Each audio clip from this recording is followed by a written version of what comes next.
ठीक है, जो मेरी हेल्प कर सके। ऐसी सैम्पलिंग को क्या कहते हैं बताइए? ऐसी सैम्पलिंग होती है, सैम्पलिंग टेक्निक होती है जिसमें आप एक रेफरेंस से दूसरे रेफरेंस, दूसरे रेफरेंस से तीसरे, तीसरे से चौथे रेफरेंस पे जाते हैं और डेटा कलेक्ट करते हैं। What is the name of such sampling? Snowball क्या? Snowball sir, snowball sampling. बिल्कुल ठीक है, snowball sampling. This is called snowball sampling. जैसे स्नोबॉल क्या होती है आपने देखा ही होगा, बर्फ में लोग कैसे खेलते हैं, बर्फ का गोला बनाते हैं और एक से दूसरे के पास फेंकते, दूसरे से तीसरे के पास, कब तक? जब तक वो हारता कौन है? जिसके पास वो जाके फूट जाता है। ठीक है, तो इसलिए इस टेक्निक का नाम दिया गया स्नोबॉल सैम्पलिंग, की एक से दूसरे के हाथ में जाना। ठीक है, तो इस तरह से आप डेटा कलेक्ट कर सकते हैं। लेकिन the person who is helping you indirectly, या जैसे कि आपके यहाँ पर गए, आपने गेस्ट हाउस बुक करा दिया या अपने घर में अकोमोडेशन दी कि भाई 4-5 दिन के लिए आप यहाँ पर रहिए, तो आप ऑथरशिप के लिए क्वालिफाई नहीं होते हैं। ठीक है, the person who helps you in the process of analysis and interpretations of data, अगर कोई data analysis में या interpretation में help करता है तो that person can also be considered as an author, or in all these area, या जो मैंने बताया इन सब में have drafted or written substantially revised or critically reviewed। अब ये देखिए, ये बड़ा इंपॉर्टेंट पार्ट है। ये जो पहले के जो पार्ट है, these parts are related with paper writing. आपने पेपर लिख दिया, पेपर लिखने के बाद आपने सबमिट कर दिया। अब सबमिशन के बाद मैंने आपको क्या बताया था कि आपका पेपर किसके पास जाता है? रिव्यूअर के पास जाता है। और रिव्यूअर आपको क्या कहते हैं? पेपर को रिवाइज करने के लिए कहते हैं। They can ask you to revise single time, double, triple, कितनी बार भी कर सकते हैं। ठीक है, तो वो 2, 3, 4 बार, 5 बार तक रिव्यू भी करवा सकते हैं एक पेपर को।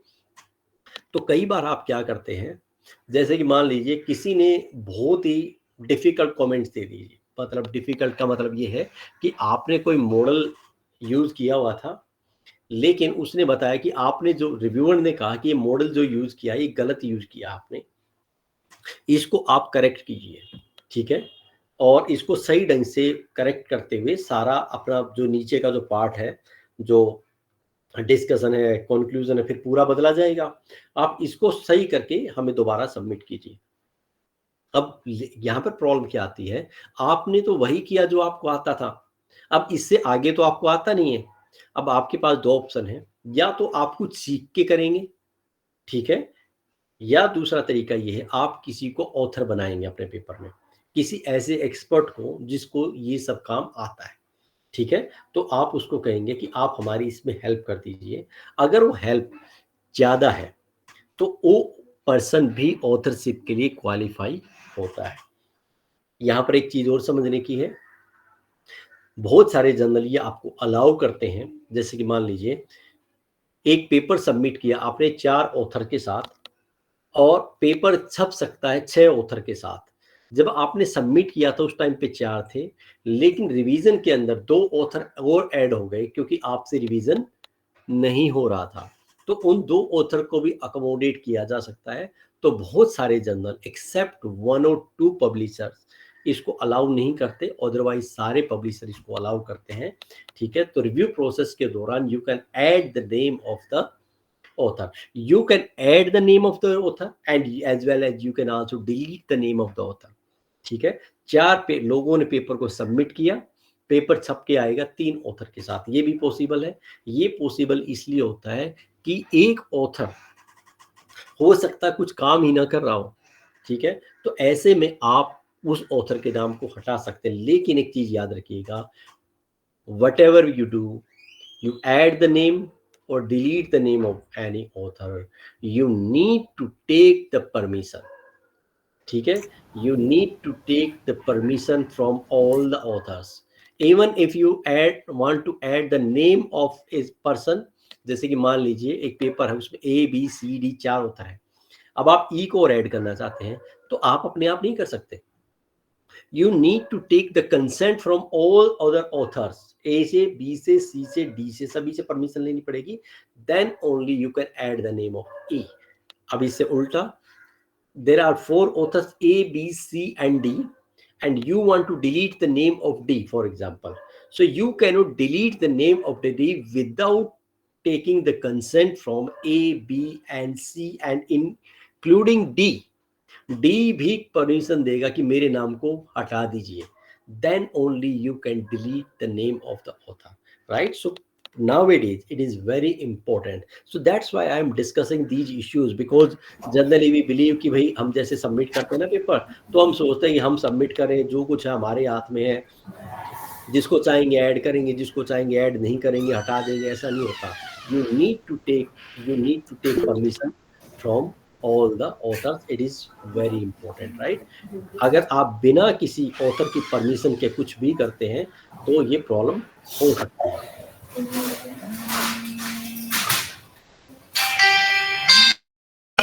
सर एक क्वेश्चन है, पूछ सकते हैं? Hello,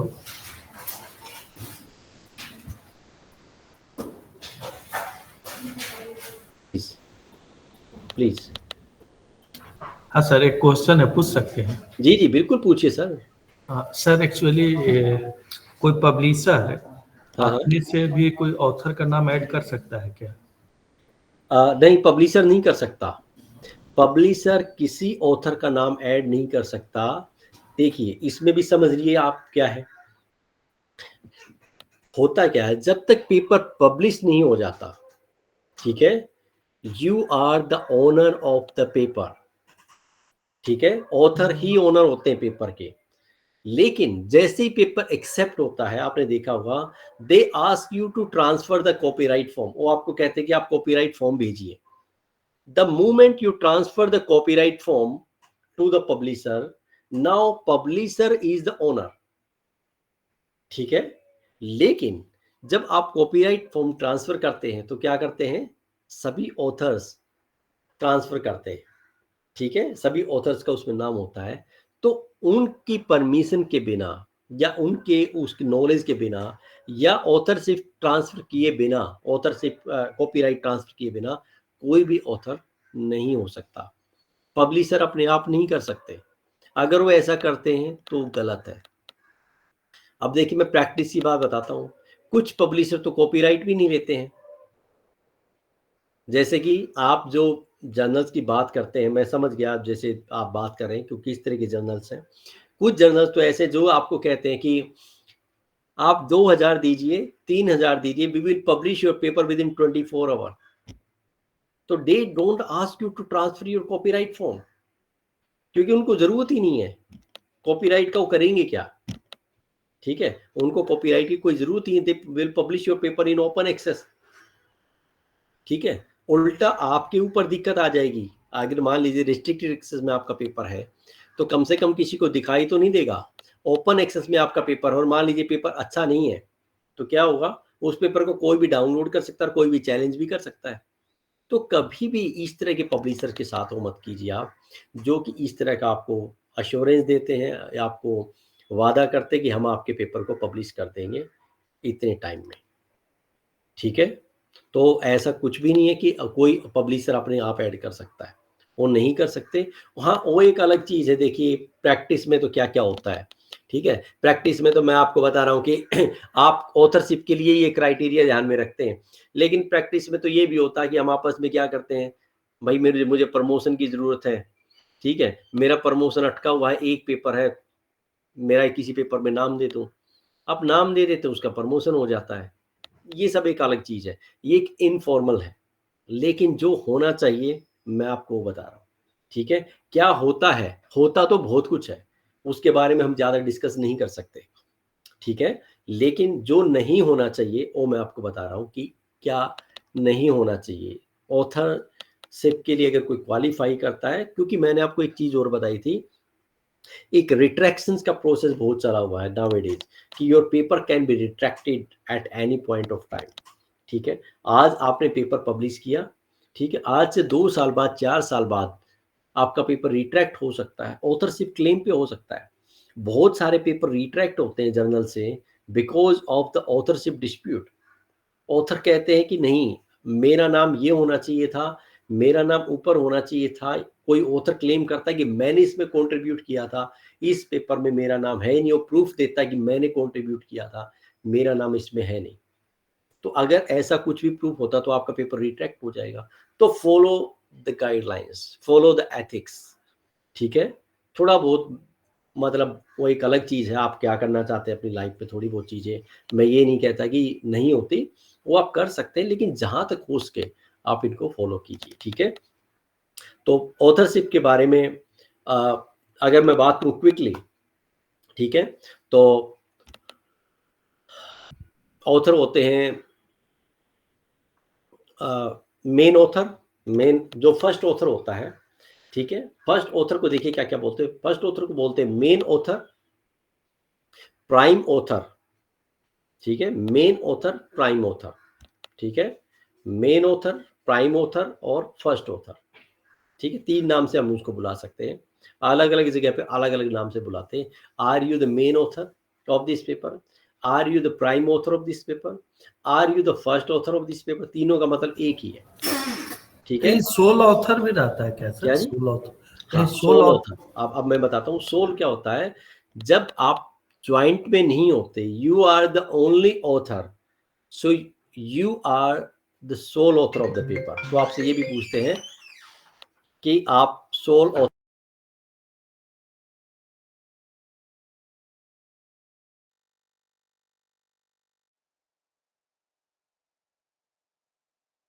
in that case you are the sole author of the paper, ठीक है।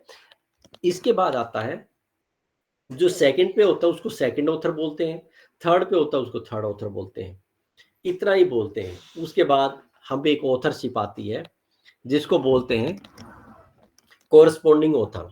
अगर किसी पेपर में फर्स्ट ऑथर के अलावा कोई सबसे इंपॉर्टेंट होता है तो होता है कोरस्पॉन्डिंग ऑथर, ठीक है।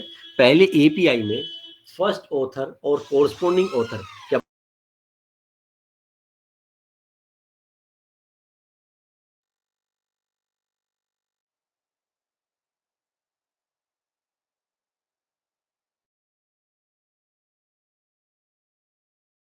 कहाँ पर नीचे, हम नीचे गए, ठीक है।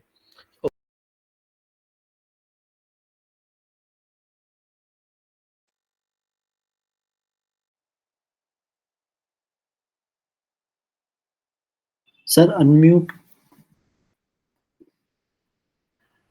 Okay, the person who is responsible for communicating with the editor, right? Or the person who is responsible for communicating such person is called corresponding author, जो हर तरह का correspondence करता है on the behalf of all the authors. Remember that corresponding author doesn't mean that the corresponding author can make or take all type of decision. Corresponding author takes the decisions on the behalf of all the authors.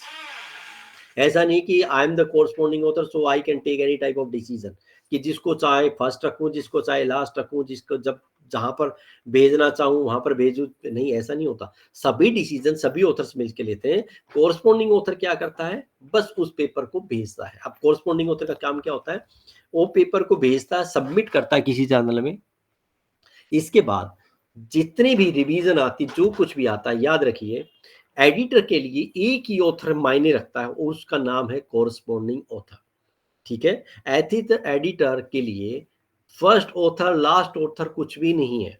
They are not interested in even knowing the name that who is the first author, who is the last author, right. They are just interested in one name, who is corresponding author, ठीक है। और वो भी किस लिए, ताकि communicate कर सकें। So all the communications are made to the corresponding author from the journal sites।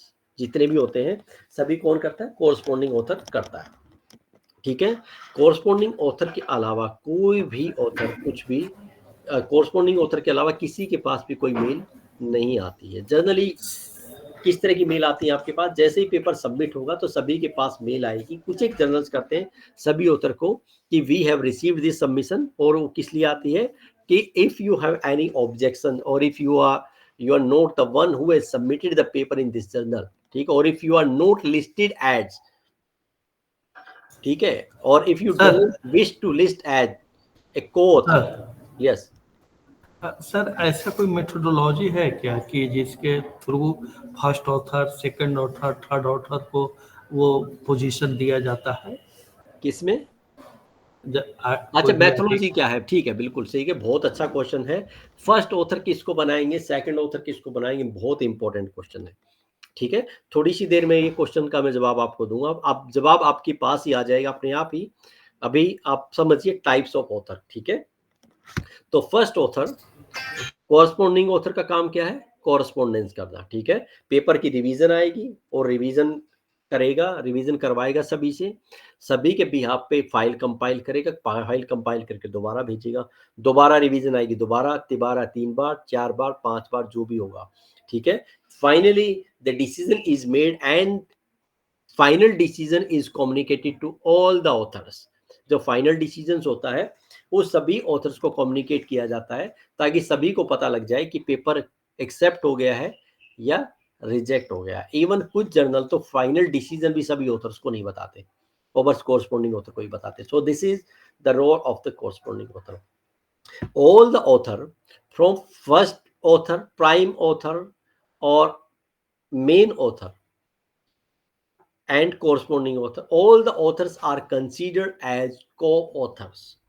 even जो corresponding author होता है वो भी co-author में ही आता है, लेकिन क्योंकि उसकी डेजिग्नेशन एक अलग है, ठीक है, तो उसको corresponding author कहते हैं। सभी ऑथर्स क्या होते हैं, मेन ऑथर के अलावा, फर्स्ट ऑथर के अलावा, प्राइम ऑथर के अलावा, ज्वाइंट ऑथरशिप में सारे ही को-ऑथर्स होते हैं।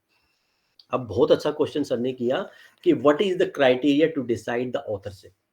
ठीक है, देखिए, पहला क्राइटेरिया मैं आपको टेक्निकल बताऊंगा, दूसरा मैं आपको एक प्रैक्टिकल बताऊंगा। ठीक है, टेक्निकल क्राइटेरिया क्या होता है कि हम जैसे पहले ही डिसाइड कर लें, जैसे कि मान लीजिए आप पेपर सबमिट करने जा रहे हैं, पेपर आप लिख रहे हैं, तो आप पहले ही तय कर लें, एक पेज पे लिख लें कि हम ये काम कर रहे हैं और इसमें ऑथरशिप ये होगी, पहला ऑथर ये होगा, दूसरा ये होगा, तीसरा ये होगा। काम को स्टार्ट करने से पहले उसके ऊपर एग्रीमेंट हो जाए आपका एक, और आप साइन करके सभी को कम्युनिकेट कर दीजिए। एक आपके बीच में एक तरह से कह सकते हैं कि एक कम्युनिकेशन हो गया एक रिटन फॉर्म में कि ऑथरशिप ये रहेगी, तो ऑथरशिप का आपका डिस्प्यूट नहीं रहेगा। ठीक है, जनरली हम क्या करते हैं, जैसे प्रोजेक्ट्स होते हैं हमारे पास, ठीक है, जैसे मान लीजिए मेरे पास प्रोजेक्ट है, एक प्रोजेक्ट है जिसमें हम 3 ऑथर हैं, 3 प्रोजेक्ट है, वो है, मैं पीआई हूँ, प्राइम मतलब प्रिंसिपल इन्वेस्टिगेटर, जो मेरे साथ है वो को प्रिंसिपल इन्वेस्टिगेटर बोलते हैं, जिसको को पीआई बोलते हैं। ठीक है, तो अब हम क्या करते हैं, अब हम पेपर लिखेंगे तो हम क्या करते हैं, हम पहले ही कह देते हैं कि all the papers based on the research project will be published with the joint authorship। ठीक है, and the name of the authors, the sequence of the authorship will be as, पहले पे मेरा नाम, दूसरे पे दूसरे का, तीसरे पे तीसरे का, और वहीं पर हम एक साइन कर देते हैं कि ठीक है, सभी इसके ऊपर एग्री करते हैं, तो सभी एग्री करते हैं और वहीं पर हो जाता है। ये है एक रिटर्न, उसमें लेना चीज़ों को। दूसरा होता है म्यूचुअल अंडरस्टैंडिंग से करना चीज़ों को, ऑथरशिप डिसाइड करना।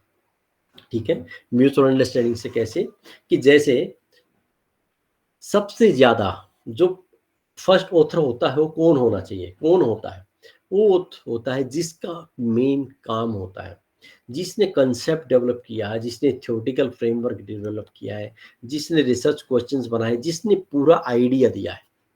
ठीक है, वो फर्स्ट ऑथर होता है जनरली। ठीक है, इसके बाद आता है कोरस्पॉन्डिंग ऑथर। कोरस्पॉन्डिंग ऑथर कौन होता है, जो आप में से सबसे स्मार्ट होता है वो कोरस्पॉन्डिंग ऑथर होता है। स्मार्ट सबसे ज़्यादा का क्या मतलब, क्योंकि उसको बहुत सारे काम करने पड़ेंगे, उसको पेपर सबमिट करना पड़ेगा, उसको पेपर को एक फॉर्मेट में लेके आना पड़ेगा, पेपर को सबमिट करना पड़ेगा, रिवीजन के लिए कम्युनिकेट करता रहना पड़ेगा, रिमाइंडर डालने पड़ेंगे, तो बहुत सारी चीज़ें उसको करनी पड़ेंगी। तो ऐसे एक उसको आप चुनिए जो ये सब करे, उसको कहेंगे आप कोरस्पॉन्डिंग ऑथर। इसके अलावा जो बच के वो बाकी कोऑथर से, कोऑथरशिप में आप काम के हिसाब से डिवाइड कर सकते हैं। ठीक है, ज़्यादातर जो डिसीजंस होते हैं ऑथरशिप की, ये म्यूचुअली लिए जाते हैं।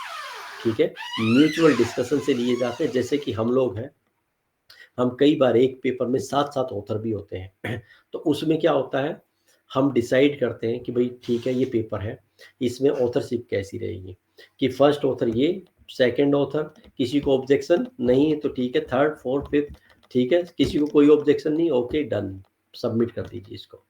ठीक है, किसी को ऑब्जेक्शन है, कोई कहता, मान लीजिए कोई कहता कि देखिए अब कैसे मतलब रिकंसाइलमेंट कैसे होती, कैसे चीज़ों को बैलेंस किया जाता है, डिस्प्यूट को, आपस में डिस्प्यूट तो हो ही जाते हैं। अब मान लीजिए एक पेपर में मैं पिछली 4 बार से फर्स्ट होता हूँ, ठीक है, आप मेरे साथ हैं, तो आप कहेंगे कि देखिए मेरा नाम हमेशा ही लास्ट में आता है, ठीक है, मैंने भी पिछले पेपर्स में थोड़ा कंट्रीब्यूट किया है, तो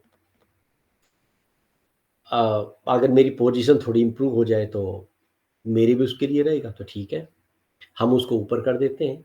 कुल मिला के ये है कि ऑथरशिप फाइनली म्यूचुअल उससे ही डिसाइड होती है।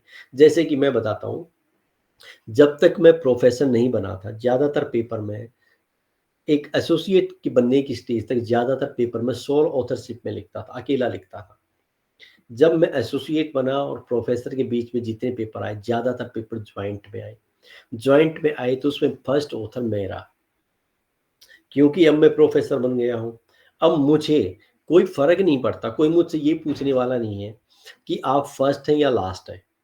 अब मैं क्या देखता हूँ, मैं देखता हूँ हमारे में, हमारी टीम में जो हमारे साथ काम करते हैं, ठीक है, उनमें से सबसे अच्छा काम करने वाला कौन है, तो हम उसको फर्स्ट बना देते हैं, क्योंकि ठीक है फर्स्ट का उसको फ़ायदा होगा, या उसको कॉरस्पॉन्डिंग बना देते हैं। हम नीचे चले जाते हैं, ठीक है, 2-3 पेपर में हम नीचे रहेंगे, दूसरों को प्रमोट करेंगे, दूसरे ऊपर आ जाएँगे। फिर कोई पेपर हमारी फील्ड से रिलेटेड आएगा, हम फिर ऊपर चले जाएँगे और नीचे आ जाएँगे। एक इस तरह से हम म्यूचुअल उससे हम वो करते रहते हैं। देखिए चीज़ों का जो फाइनल डिसीज़न होगा, वो आपस की समझ से ही होगा, और इसके लिए ज़रूरी है कि आप एक ऐसी टीम बनाएँ, जिसमें सभी लोग एक जैसे दिमाग के हों। एक जैसे दिमाग के मतलब सभी में आपस में अच्छा तालमेल हो, ठीक है? कई बार क्या होता है, बहुत सारे लोग बड़े प्रोफेशनली बात करने लगते हैं कि नहीं नहीं मैंने ये किया है, मैंने ये किया, मैंने इतने वर्ड्स लिखे हैं, तो ऐसे में काम करना मुश्किल हो जाता है। आप एक दूसरे की ज़रूरत को समझें, एक दूसरे के लिए काम करें, एक दूसरे की हेल्प करें। जैसे कि आपको फर्स्ट उसकी ज़रूरत है तो कोई बात नहीं, इस बार आप फर्स्ट बन सकते हैं, ठीक है, दूसरी बार दूसरा फर्स्ट बन जाएगा, तीसरी बार आप बन जाइए, जो भी आपका जैसे भी सिचुएशन है, आप उस तरह से कर सकते हैं। अदरवाइज़ ऑथरशिप का कोई तरीका नहीं, 2 ही तरीके हैं, या तो सब कुछ रिटन कीजिए, फॉर्मल कीजिए, या इनफॉर्मल कीजिए। इनफॉर्मल का मतलब आपस की अंडरस्टैंडिंग से। So the best way is, हम क्या करते हैं, जब हम कोई प्रोजेक्ट बेस्ड वर्क करते हैं, तो हम फॉर्मल एग्रीमेंट करते हैं। जब हम अपने आप कोई काम करते हैं, तो हम म्यूचुअल अंडरस्टैंडिंग से डेवलप करते हैं। कि ठीक है, हम आपस में इस तरह से करेंगे, ठीक है?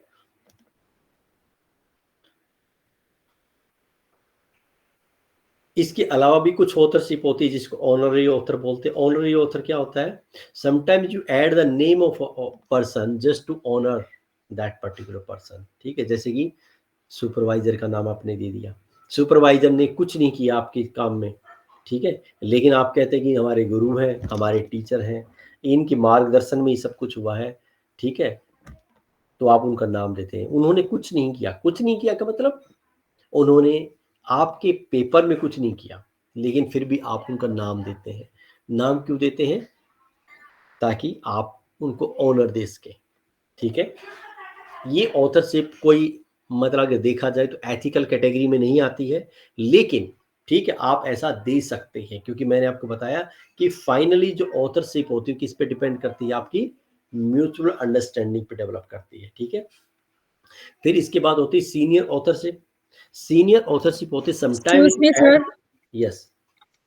सर तो इसका मतलब जो म्यूचुअल अंडरस्टैंडिंग वाला है, हम्म, उसमें जो आपने टेक्निकल क्राइटेरिया बताया था जॉइंट ऑथरशिप, हम्म। वो नहीं साइन होता। नहीं नहीं, देखिए वो जो साइन होता है, वो जो साइन होता है ना, वो भी कोई फॉर्मल एग्रीमेंट नहीं है, ठीक है? वो तो एक ब्लैक एंड व्हाइट में हम ले लेते हैं चीज़ों को कि भाई कल को कोई भी कहे तो हम ये कह दें कि हाँ, मैंने देखिए आपने पहले इस चीज़ के ऊपर एग्री किया हुआ आपने, ठीक है? देखिए आपने भी देखा होगा प्रैक्टिस में क्या होता है, जब आप किसी चीज़ पे साइन करा लेते हैं, तो दूसरा उस बाद में उस चीज़ को लेके कभी भी वो नहीं करता, क्योंकि वो खुद इस बात को मानता है कि वो इस चीज़ पे एग्री हुआ था और वो रिटर्न में है, ठीक है? तो इसलिए जो फॉर्मल जो तरीका है, वो एक तरह से सही माना जाता है, खास तौर पे जब ऑथरशिप डिस्प्यूट होने के चांसेस होते हैं, ठीक है?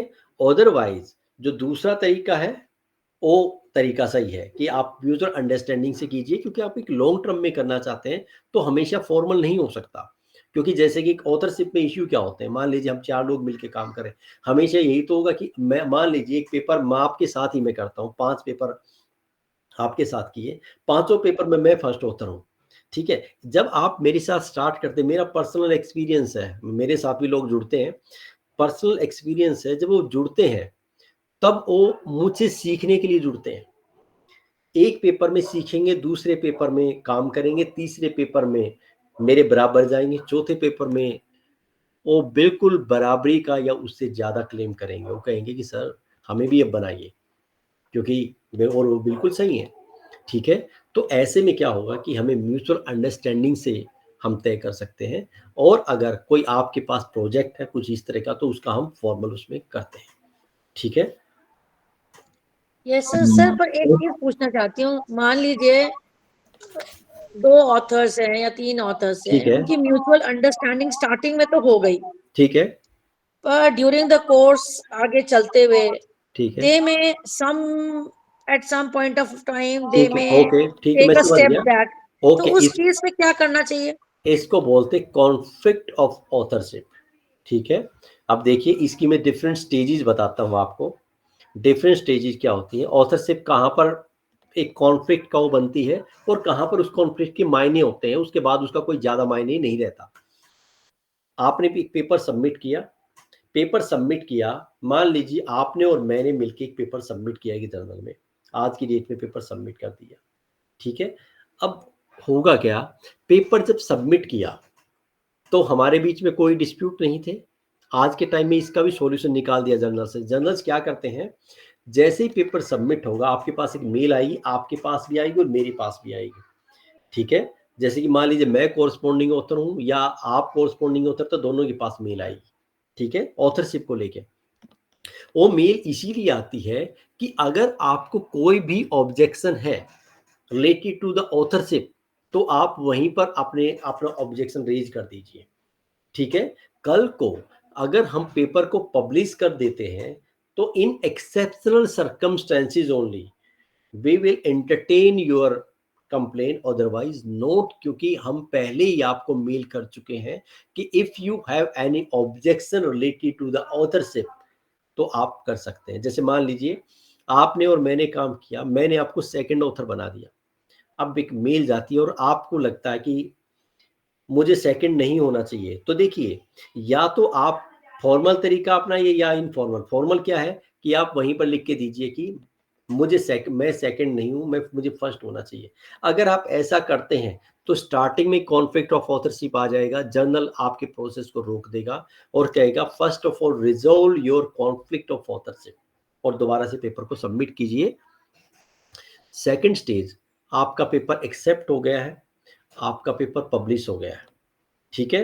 अब क्योंकि आपने फर्स्ट स्टेज पे नहीं किया था तो जर्नल भी इसको नहीं करेगा। सेकंड स्टेज पे जब आपका पेपर रिवीजन में होता है तो जर्नल आपको एक ऑप्शन देता है to change the sequence of authorship, ठीक है।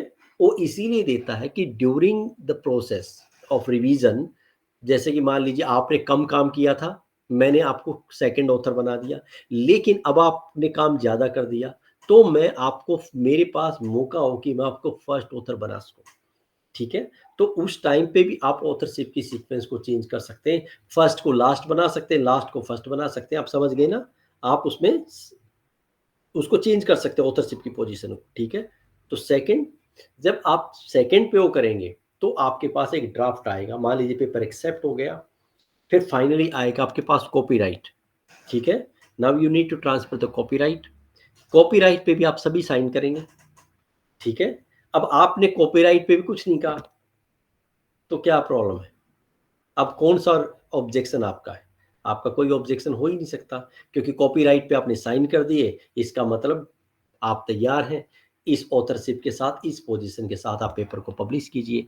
उसके बाद भी अगर आपका ऑथरशिप को लेकर कोई इश्यू है then you can raise your complaint, जो भी आप करना चाहते तो आप कर सकते हैं, but generally such type of complaints are generally not entertain, provided कि कोई बहुत बड़ा ऑथरशिप में वायलेशन ना किया गया। ठीक है, तो यस सर, थैंक यू। जी बहुत सारी स्टेजेस होती है, मेरा कहने का मतलब, मैं लूंगा सभी क्वेश्चन। बहुत सारी स्टेजेस होती हैं जहां पर आप ऑथरशिप के इशू को रिजोल्व कर सकते हैं। जर्नल आपको बहुत मौके देते हैं, जैसे कि सबमिशन के बाद रिवीजन आएगा, जब तक आपका पेपर एक्सेप्ट नहीं हो जाता उस टाइम तक आप ऑथरशिप को घुमाते रहिए, कोई प्रॉब्लम नहीं है। ठीक है, आप फर्स्ट को लास्ट बनाते रहिए, लास्ट को फर्स्ट, कुछ भी करते रहिए, वो कुछ नहीं कहेंगे, एडिटर आपको कुछ नहीं करेगा, वो आपको आपकी ऑथरशिप को कोई देखेगा ही नहीं, वो बस लास्ट में ही देखेंगे। ठीक है, even if you want to change the corresponding author you can also do that. अगर आपको कोरस्पॉन्डिंग ऑथर बदलना वो भी बदल सकते हैं। ठीक है, बस आपको नेक्स्ट उसमें क्या करना है, बस कोरस्पॉन्डिंग ऑथर के उसको जो आपका एक परफॉर्मा होगा उस पर आपको क्लिक कर देना है कि इस बार से ये corresponding author, automatically that person will be the corresponding author. आपको ये कहने की भी जरूरत भी नहीं है कि now I am not the corresponding author, automatically that person will become the corresponding author, बस एक क्लिक करने से ही, क्योंकि अब आपको पेपर कैसे सबमिट करना, ऑनलाइन। ठीक है, यस, नेक्स्ट क्वेश्चन प्लीज।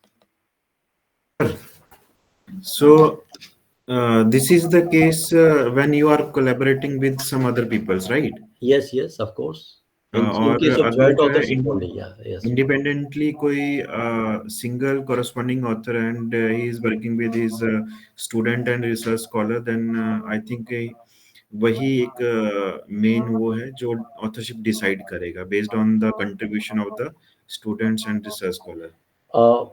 देखिए स्टूडेंट्स और रिसर्च, मतलब जो रिसर्च स्कॉलर है या स्टूडेंट, आप जिसको भी कहिए। ठीक है, अगर देखिए फर्स्ट, अब मैं आपको केस बताता हूँ, असल में मैं आपको क्वेश्चन सही ढंग से नहीं समझा, मैं अलग अलग इसकी डायरेक्शन बताता हूँ जो मैं समझा हूँ उसकी।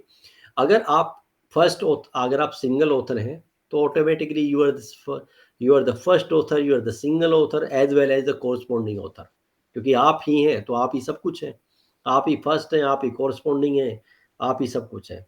ओके, अगर आपके साथ स्टूडेंट है कोई भी, चाहे वो रिसर्च स्कॉलर है या कोई भी, तो of course paper joint authorship में चला गया। और अगर आप ये कहते हैं कि मान लीजिए आप पीएचडी सुपरवाइजर हैं और मैं आपका स्टूडेंट हूँ, या इसका उल्टा लगाइए आप। ठीक है, तो उस केस में क्या होगा, आप कह रहे हैं कि authorship will be decided by the supervisor, आप यही कह रहे हैं? Sir yes sir. हाँ, नहीं ऐसा नहीं है कि सुपरवाइजर ऑथरशिप डिसाइड करेगा। सुपरवाइजर क्यों डिसाइड करेगा ऑथरशिप? सुपरवाइजर, आप देखिए वो एक अलग चीज है, जैसे मैंने आपको बताया ऑनररी ऑथरशिप का, मैंने क्यों बताया कि you are adding the name of the person just to pay the respect. ठीक है, the person has not contributed significantly, और समटाइम्स वो कुछ भी नहीं करता। ठीक है, तो ऐसा वही नहीं है, ऐसा सुपरवाइजर भी कर देते हैं कई बार, सुपरवाइजर भी तो अपने स्टूडेंट के लिए कर देते हैं। ठीक है, तो वो दोनों तरफ से है, लेकिन यहाँ पर ऐसा किसी भी केस में नहीं है कि सुपरवाइजर ही डिसाइड करेगा। ठीक है, अगेन ये आपस की म्यूचुअल अंडरस्टैंडिंग पे डिपेंड करता है। जैसे कि मैं अपना एक्सपीरियंस बताऊं, ठीक है, अपने अपने एक्सपीरियंस है सभी के।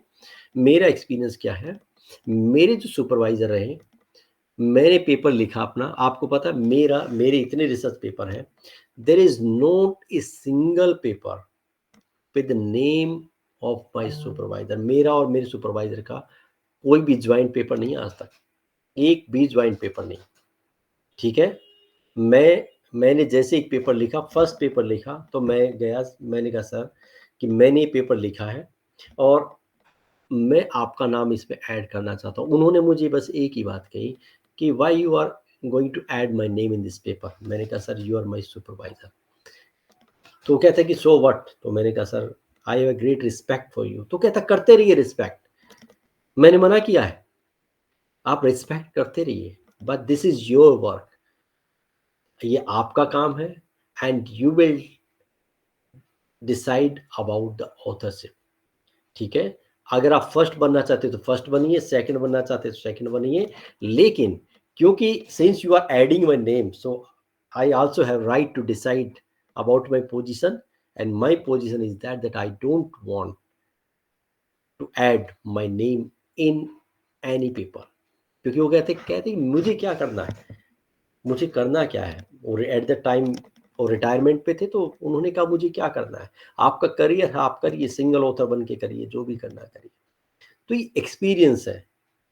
कई ऐसे होते, कई कहते हैं, कई बिल्कुल सही है जैसे आपने बताया, कई कहते हैं कि नहीं, आई am the supervisor, I will decide, I will be the first author, मैं ही बनूंगा फर्स्ट ऑथर। ठीक है, कई ये भी कहते हैं कि नहीं, आप फर्स्ट बन जाइए, ये आपका काम है, क्योंकि मैं सुपरवाइजर हूँ, मेरा रहना जरूरी है कई जगह पे, यूनिवर्सिटीज में ये भी है। तो वो क्या करते हैं, वो सेकंड बन जाते हैं। ठीक है, जैसे मैं जितने भी मेरे स्टूडेंट्स हैं, मैं उनको हमेशा कहता हूँ कि मुझे लास्ट में ऐड कीजिए। ठीक है, क्यों, और वो भी तब जब मेरा नाम ऐड करना जरूरी हो।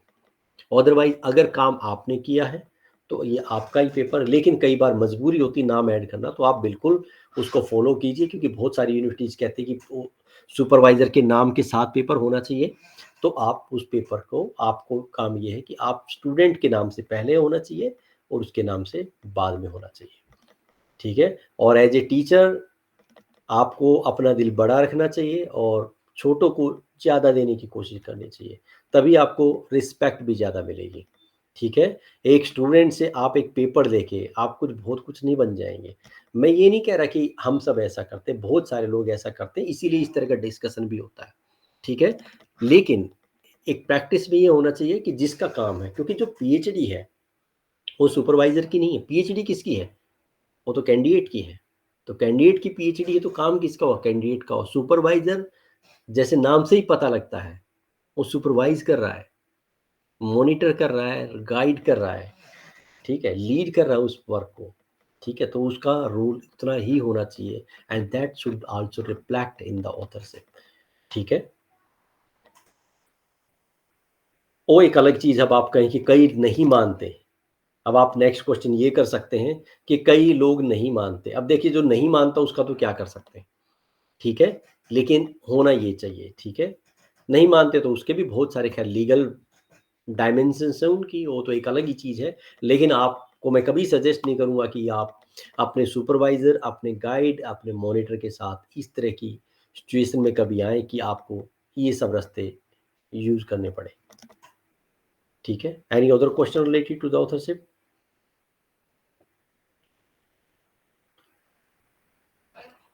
ओके, एक और ऑथरशिप है नई, आज के टाइम में नई ऑथरशिप है। The name of the authorship is called chat GPT.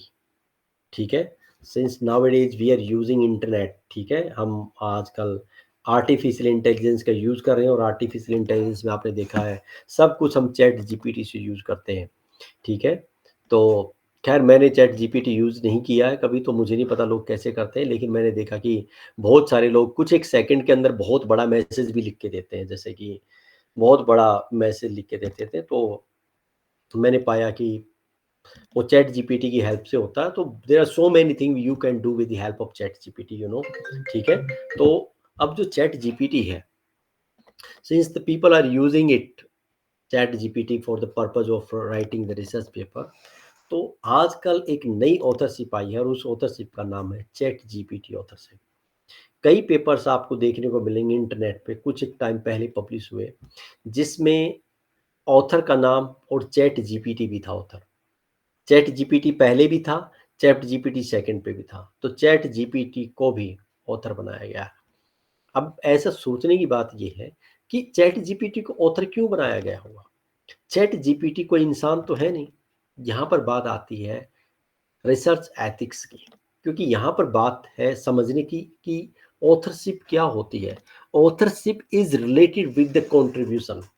So the person who has submitted the paper in the journal, उन्होंने क्या कहा कि भाई देखिए, ये काम मेरा है, और a significant part was written by the chat GPT, so I acknowledge, ठीक है, the name, I acknowledge the technology, and I want to add the name of this technology as an author। तो chat GPT का नाम add किया गया। तो बहुत सारे रिसर्च पेपर पब्लिश हुए जिसमें चैट जीपीटी का नाम आप देख सकते हैं। तो ये भी एक ऑथरशिप है, और इससे समझने की चीज़ ये है कि हमें बिल्कुल ये नहीं देखना कि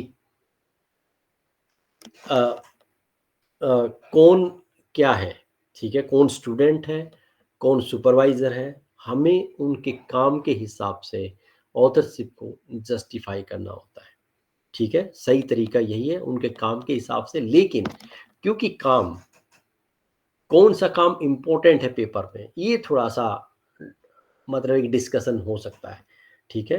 कई कहते हैं, जैसे मान लीजिए एक ने इंट्रोडक्शन सेक्शन लिखा, दूसरे ने लिटरेचर लिखा, तीसरे ने मैथोलॉजी की, चौथे ने बाकी काम किया। अब अलग अलग लोग अलग अलग कह सकते हैं।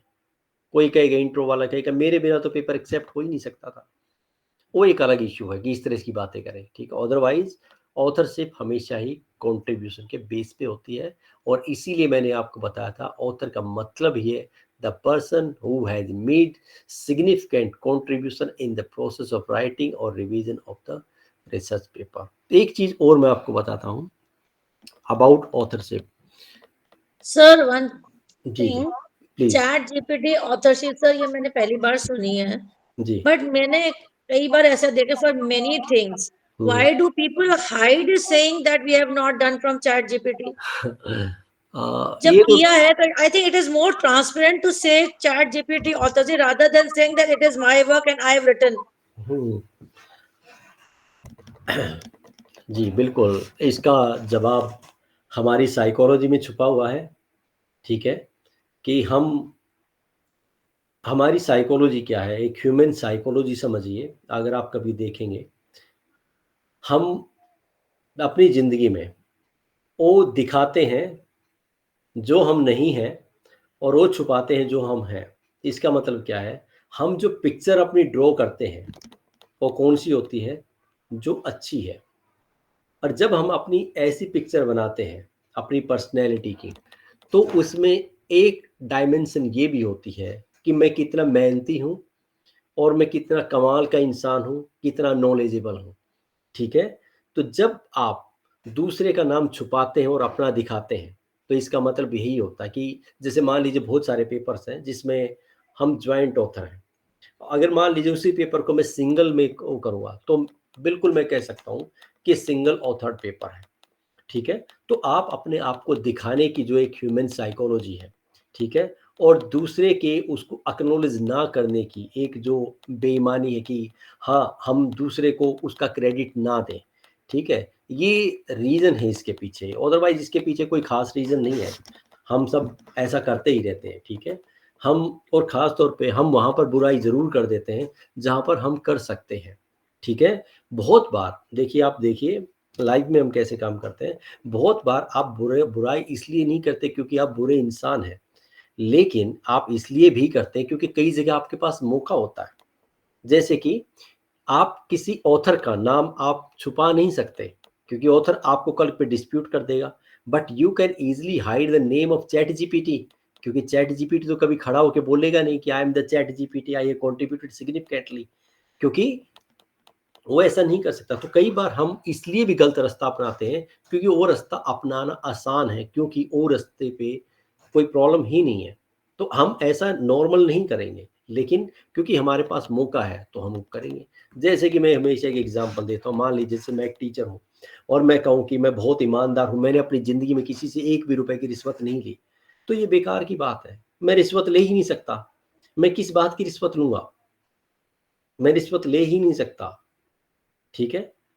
तो मैं ले ले ही नहीं सकता, तो इसका मतलब ये नहीं है कि मैं ईमानदार हूँ, ठीक है। तो बहुत सारी चीज़ें हैं कि हाँ, ये एक ह्यूमन साइकोलॉजी है कि हम अपने आप को दिखाने के लिए ऐसा करते हैं, और ये हमेशा ही होता है। इवन ये और ये कोई यहाँ पर नहीं है, ये पूरे वर्ल्ड वाइड, और ये आज से नहीं है, ये बहुत पुराने टाइम से बड़ी बड़ी थ्योरीज हैं, ऐसी ऐसी थ्योरीज हैं जिनके ऊपर लोगों को नोबेल प्राइज मिला हुआ, और डिस्प्यूटेड आज भी कि वो ओरिजिनल वर्क किसका था, क्या उसका था जिसको नोबेल प्राइज मिला, या उसका जिसका नाम कहीं पर है ही नहीं।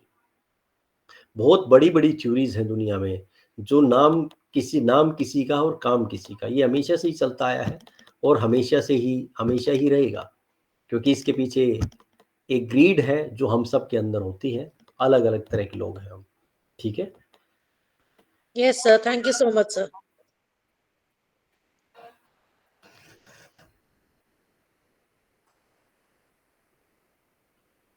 एक इम्पोर्टेंट चीज़ मैं आपको बताता हूँ अबाउट ऑथरशिप। एक मिसकंसेप्शन है हम सब के दिमाग में कि अच्छा आप एक बताइए, एक पेपर में कितने ऑथर हो सकते हैं? कितने ऑथर सही लगते हैं आपको?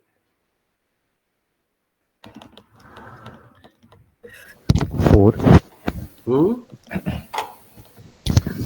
3 to 10 से 4 ज्यादा ना हो सर, 10 से ज्यादा ना हो। अरे 10 से ज़्यादा तो गलत ही लगेगा।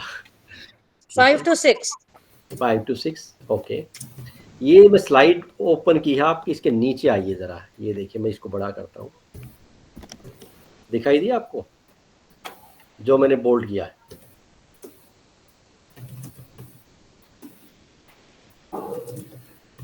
विजिबल है आपको?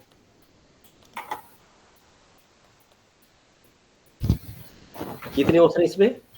विजिबल नहीं है सर। अच्छा विजिबल नहीं है, सर वो ओपन करना वो हाँ जी अब विजिबल है। हाँ जी। ये है 5154 ऑथर। ठीक है, ये एक पेपर पब्लिश हुआ है रिसेंटली, जर्नल का नाम है physics review letter and the number of authors are 5154।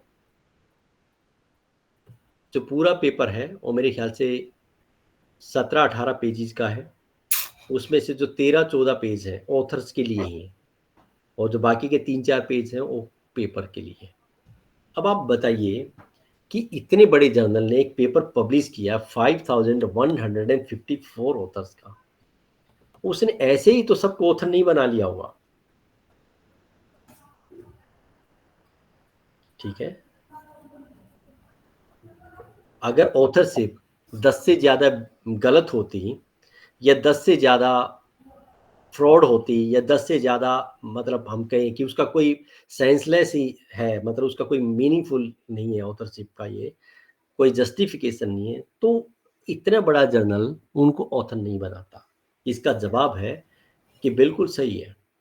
Authorship is related with the contribution, authorship is related with the justification.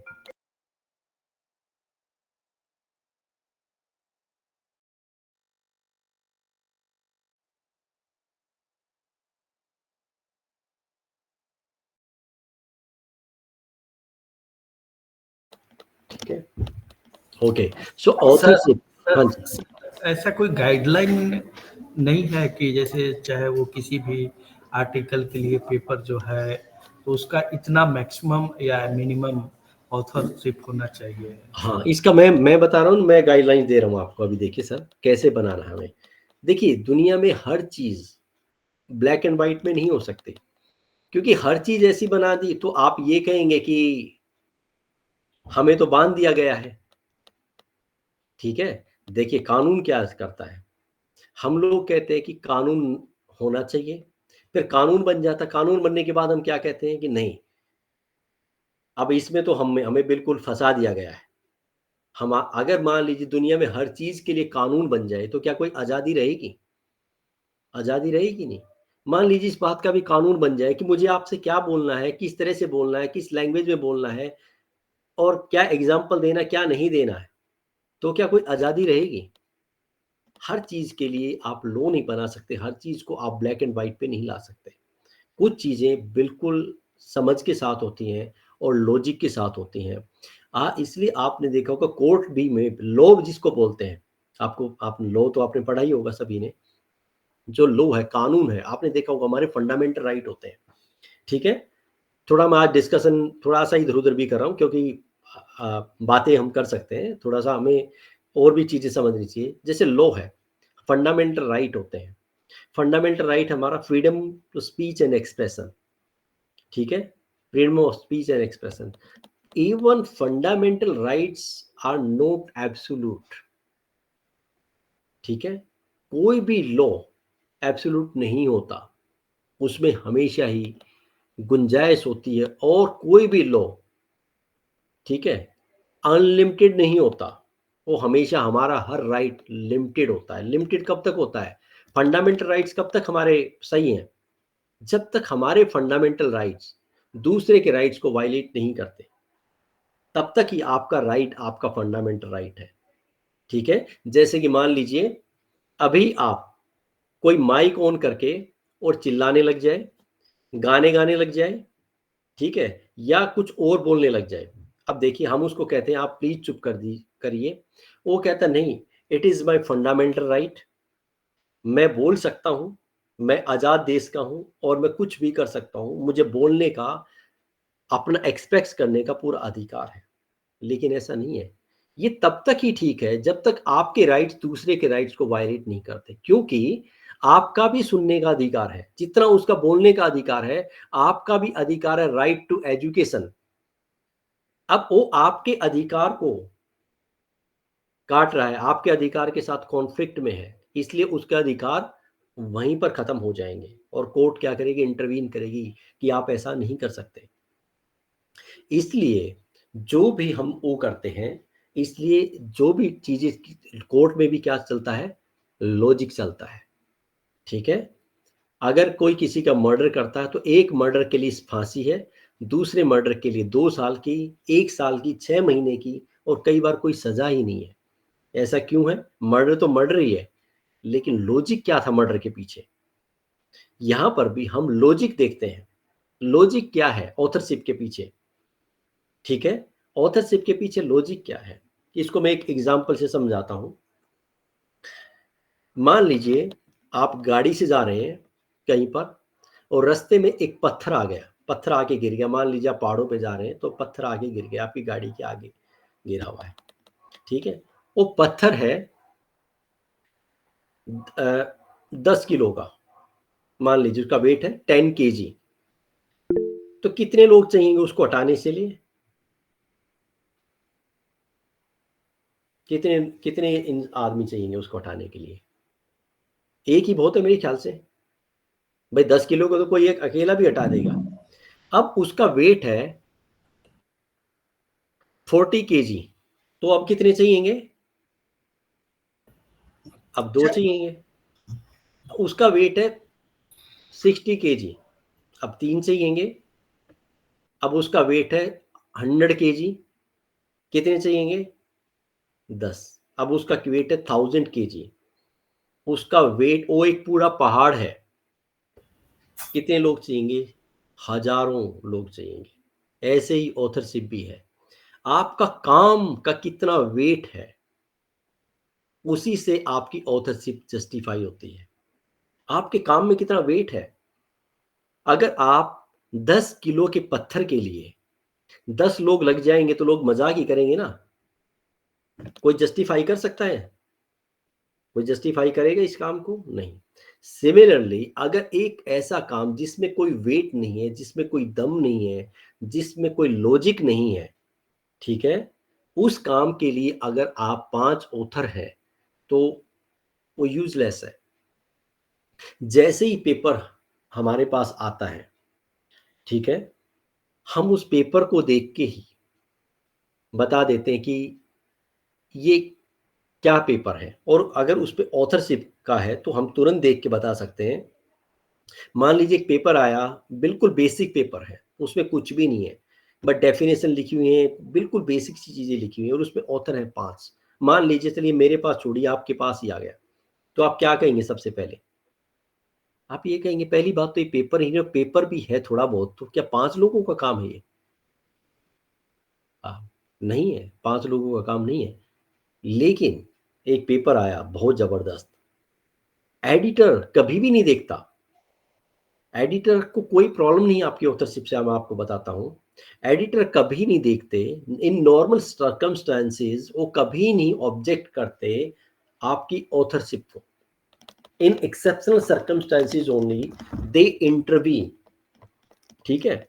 Authorship को लेकर कभी कुछ नहीं कहेंगे आपको, लेकिन वो ये जरूर देखेंगे कि जो पेपर वो पब्लिश कर रहे हैं उसके लिए क्या इन ऑथर्स का होना जरूरी है, इतने ऑथर्स का।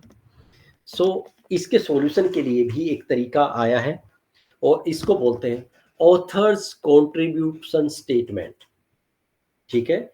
आज के टाइम में if you submit your paper in the journals of Elsevier, Taylor and Springer, ठीक है, अगर इनके जर्नल्स में अगर आप पेपर सबमिट करते हैं तो it is mandatory to submit statement and the name of statement is author's contribution statement, कि ऑथर का कंट्रीब्यूशन क्या है इसकी स्टेटमेंट दीजिए। अब क्या होता है, जब आप पेपर सबमिट करते हैं तो आपको लिखना होता है कि किस ऑथर ने क्या काम किया है। अब ये भी एक नई चीज़ आ गई है, ठीक है, क्योंकि बहुत कुछ नया आ चुका है, इसलिए मैं आपको आज का सेशन ये मैं ले रहा हूँ, क्योंकि पेपर लिखते रहने सीखने से कुछ नहीं होगा, उसको सबमिट भी तो करना है, ठीक है। तो एक स्टेटमेंट ऑथर्स कंट्रीब्यूशन स्टेटमेंट, और उस स्टेटमेंट में आपको बताना होता है कि मान लीजिए 4 ऑथर है तो हम क्या कहते हैं, ऑथर ए ने ये किया, ऑथर बी ने ये किया, ऑथर सी ने ये किया, ऑथर डी ने ये किया, ठीक है। हम सभी ऑथर्स का इंडिविजुअल कंट्रीब्यूशन बताते, ज्यादा बड़ा नहीं लिखना होता।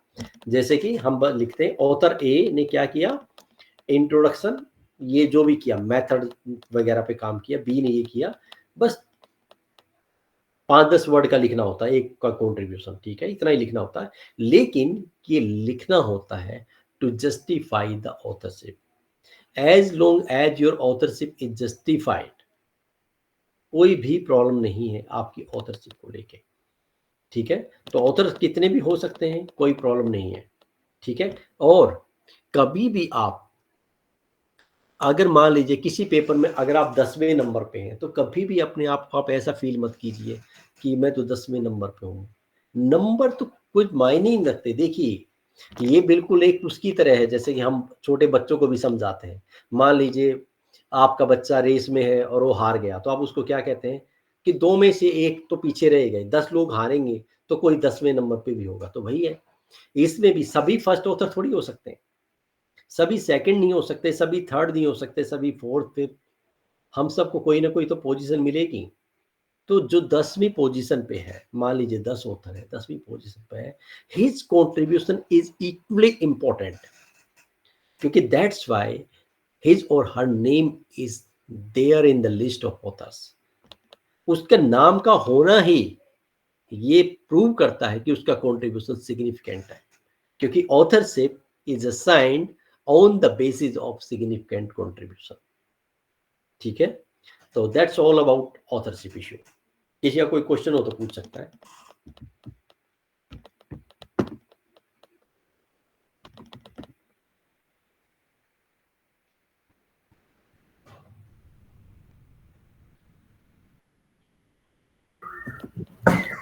सर घोस्ट ऑथरशिप पे थोड़ा सा हाँ, मैंने लिखा हुआ है घोस्ट ऑथरशिप, सॉरी मैं डिस्कस नहीं किया। घोस्ट ऑथर क्या होता है, घोस्ट क्या होता है, जो दिखता नहीं है, ठीक है, जो दिखता नहीं है लेकिन होता है, ठीक है, यही तो घोस्ट होता है। तो कई बार क्या होता है, हम किसी का नाम ऐड करते, इसको 2 तरह से डिफाइन करते हैं लोग, ठीक है। अगर किसी ने काम किया है और उसका नाम नहीं है, दूसरा, क्योंकि ये भी गलत है, दूसरा किसी ने काम किया है और उसका नाम है, ठीक है, तो दोनों ही कैटेगरी घोस्ट की कैटेगरी में आती है, क्योंकि दोनों ही गलत है। जिसने काम किया उसका नाम होना चाहिए, जिसने काम नहीं किया उसका नाम नहीं होना चाहिए, ठीक है। तो ऐसी ऑथरशिप को हम बोलते हैं घोस्ट ऑथरशिप।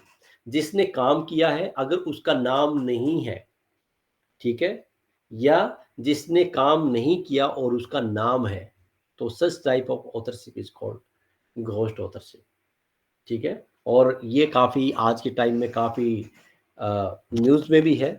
अभी अपनी साउथ एशियन कंट्री का ही मैं बताता हूँ केस, कौन सी मैं नाम भूल गया उस कंट्री का।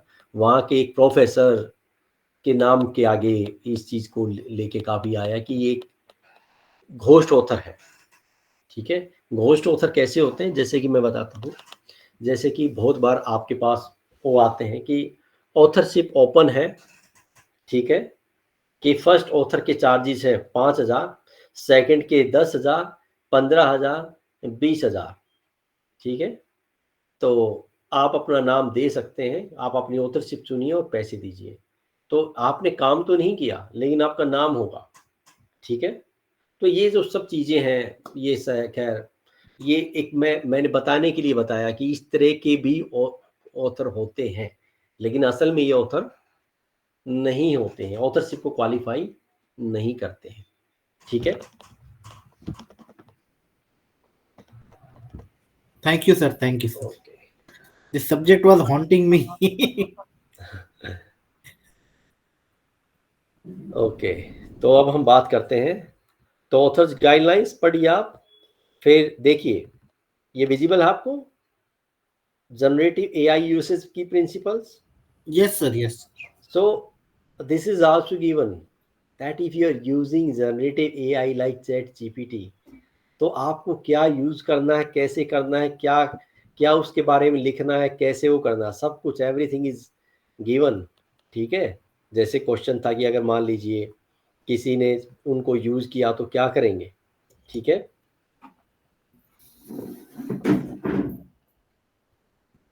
Research and publication ethics, that is also very important. ठीक है, आप पब्लिकेशन एथिक्स जरूर पढ़िए। ठीक है, पब्लिकेशन एथिक्स के बारे में मतलब इसमें बहुत सारी चीजें आती हैं। It is also about authorship, जो इसमें ऑथरशिप के बारे में जब हम बात करते हैं पब्लिकेशन एथिक्स की, तो इसमें बताया जाता है कि ऑथरशिप आपको कैसे डिसाइड करनी है। Authorship should be decided only on the basis of the contribution. Second, you should not submit your paper in more than one journal, और जिसको आप बोलते हैं multiple submission. It is also unethical. अगर आप पेपर को एक ही टाइम में एक से ज़्यादा जर्नल में डालते हैं तो it is considered as unethical, और कई बार इसके बड़े सीरियस कॉन्सिक्वेंसेस भी होते हैं। ठीक है, if you are using someone's work, ठीक है, और अगर आप उसका काम लेते हैं एक लिमिट से ज़्यादा, ठीक है, और ये डिपेंड करता है कि क्या लेते हैं, तो ये भी प्लैगियरिज्म की कैटेगरी में आता है। ठीक है, प्लैगियरिज्म में दोनों ही आता है, प्लैगियरिज्म एंड सेल्फ प्लैगियरिज्म। ठीक है, there is no difference between, कानून की नज़र में प्लैगियरिज्म और सेल्फ प्लैगियरिज्म में कोई डिफरेंस नहीं है। अगर आप अपने पेपर को भी प्लैगियराइज करते हैं, जैसे मान लीजिए आपका एक पेपर आया आज से 2 साल पहले, और आपने उस पेपर का बहुत बड़ा हिस्सा अपने नए पेपर में ले लिया, ये कहते हुए कि ये पेपर मेरा ही तो है। असल में ये आपका लॉजिक ही गलत है, क्योंकि वो पेपर अब आपका है ही नहीं, क्योंकि पेपर तो अब ये किसका हो गया, पब्लिशर का। Once the paper is published, it is the property of the publisher. Now it is not your property because you have already transferred your copyright. Copyright का मतलब ही ये है कि आपने अपने राइट पब्लिशर को दे दिए। Since you have transferred your copyright, you are no longer the author और owner of that particular paper. तो ऑथर कौन है, ओनर कौन है, पब्लिशर। तो अब आप उस पेपर को अपनी प्रॉपर्टी समझ के उसको साइट कर रहे हैं, और साइटेशन देखें और उसको प्लैगियराइज कर रहे हैं, तो ये प्लैगियरिज्म ही है। तो याद रखिए, कई बार हम प्लैगियरिज्म करते हैं ये सोचते हुए कि हमारा ही काम है, हमारे को कोई क्या कर देगा, मतलब इसमें तो कोई दिक्कत नहीं है, तो ये प्लैगियरिज्म में ही आता है। इसके अलावा और बहुत सारे इश्यूज होते हैं एथिकल इश्यूज में, जैसे कि मैं आपको बताऊं कि कंसेंट। ठीक है, कंसेंट लेनी, जैसे कि मान लीजिए अगर आप किसी जर्नल में पेपर सबमिट करते हैं, तो nowadays they ask you to submit a consent form. ठीक है, अगर आपका पेपर प्राइमरी डेटा के ऊपर बेस्ड है, ठीक है, तो वो आपसे पूछते हैं कि आपने क्या डेटा कलेक्शन से रिलेटेड सभी एथिक्स को फॉलो किया है। तो आपने सबसे पहले आएगा, क्या आपने सभी रिस्पोंडेंट से कंसेंट ली थी। ठीक है, तो आपको वहां पर क्लिक करना होगा यस। ठीक है, अब आप यस करेंगे। अगर आप वहां पर नो कर देते हैं तो आपका पेपर वो कंसीडर ही नहीं करेंगे, आपके पेपर को रिव्यू भी नहीं करेंगे, आपको पेपर को वापस भेज देंगे आपके पास। ठीक है, तो आपको वहां पर लिखना है कि यस। यस का मतलब क्या है कि आपने सभी से कंसेंट ली थी। देखिए, बिना कंसेंट के डेटा कलेक्ट करना गलत है, हम तो ऐसे ही कर देते हैं। खैर, मतलब ऐसे इश्यूज पे कोई दिक्कत नहीं होती नॉर्मली, जैसे कि मान लीजिए आप कंज्यूमर बिहेवियर पे कर रहे हैं, ठीक है, तो ठीक है, इसमें क्या मतलब वो करना, जैसे कि अभी भी जैसे कि कुछ भी होता है तो कंसेंट नॉर्मली ली जाती है, कई बार नहीं भी ली जाती। ठीक है, तो लेकिन जो इश्यू कंट्रोवर्शियल होते हैं वहां पर कंसेंट का बड़ा इंपॉर्टेंस होता है, क्योंकि कल को मान लीजिए कोई भी डिस्प्यूट हो जाता है, इन दैट केस कंसेंट ही है जो आपको बचाएगी। ठीक है, जैसे कि मान लीजिए आप किसी पर्टिकुलर कास्ट पर, किसी पर्टिकुलर कम्युनिटी या किसी पर्टिकुलर डिजीज के ऊपर डेटा कलेक्ट कर रहे हैं। मान लीजिए आप HIV एड्स के ऊपर डेटा कलेक्ट कर रहे हैं, ऐसे पेशेंट्स के साथ आप वो कर रहे हैं, तो आपको उनकी कंसेंट लेनी जरूरी है। ठीक है, दूसरा, जब आपने डेटा कलेक्ट किया तो क्या आपने प्राइवेसी नॉर्म्स को फॉलो किया? क्योंकि it is your duty to maintain the privacy of the respondents. In any condition you cannot disclose the name of the respondents. ठीक है, क्योंकि जैसे कि मान लीजिए अगर आप नॉर्मल डेटा भी कलेक्ट करते हैं कंज्यूमर बिहेवियर का, ठीक है, तो आप क्या करें, आप उनका नाम पूछते ही नहीं है या कभी पूछते हैं? क्वेश्चनेयर में सबसे पहली गलती होती है कि नेम ऑफ द रिस्पोंडेंट्स। क्यों नेम जानना आपको? What is the use of knowing the name? Name can not be the variable. क्या नेम वेरिएबल हो सकता है? नेम तो वेरिएबल होता ही नहीं है। ऑफ कोर्स आप एज जान सकते हैं, आप जेंडर जान सकते हैं, आप इनकम जान सकते हैं, ठीक है, आप और बहुत सारी चीजें जान सकते हैं, but what is the use of name? किसी का नाम ए है, अगर उसका नेम बी होता तो क्या बदल जाता कुछ?